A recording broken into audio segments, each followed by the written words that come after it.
Moje meno je Jozef Kryžana. Ja som hlavne prišiel sem kvôli tomu, aby som sa dozvedel tú reálnu, tú konkrétnu príčinu, prečo sa vlastne tých 126 alebo 127 stromov má vyrúbať.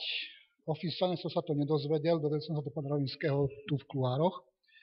A tí odborníci, ktorí sa tu byli do Prozaky, sú odborníci a koľko projektov oni robili na zeleň v Košiciach a mimo jednoducho odišli. Ale to, čo mali povedať, prečo konkrétne tie stromy idú padnúť, nám nepovedali. Pán Rovinský mi povedal, že je to hlavne kvôli výstavbe nejakého hotela a nejakých športových ako objektov.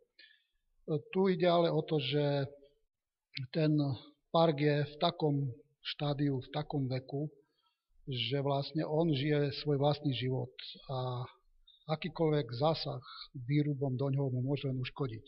Tak ako tu bolo povedané, že aj tie choré stromy, ktoré tam sú, oni ich podpierajú tie zdravé a ten systém sa ubráni sa vetru, ubráni sa búrkam. Bolo by fakt chybou do toho ako parku, ako do systému, ako takého zasahovať. Ale chcem ešte inú vec povedať. Chcem povedať to, hovorí sa, že tam ide stavať.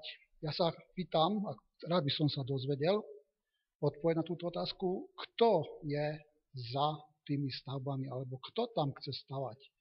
Sú to politické skupiny, alebo sú to nejaké skupiny napojené na politikov, či už komunálnych, alebo politikov vyšších. A pokiaľ to vieme, kto to tam chce stavať, tak to treba zverejniť. Jednoducho, treba to občanom povedať, vážený, ten park padne, alebo časť parku padne, lebo tieto zaujímavé skupiny, alebo napojené na tieto politické strany alebo skupiny, chcú tam postaviť to a to. Nie je to pravdou, že sa tie stromy idú rúbať len preto, že sú choré, alebo že ohrozujú občanov. Ak niekto vie, kto je tu prítomný, že kto vlastne má záujem tam postaviť tieto objekty, ktoré má, bolo by dobre to povedať ako verejne. A ešte chcem jednu vec povedať. Bolo by dobre z takýchto stretnutí urobiť nejaký sumár a zverejniť to buď formou tlačovej správy alebo nejakého prehlásenia aj s nejakým záverom, návrhom alebo výzvou pre kompetentných.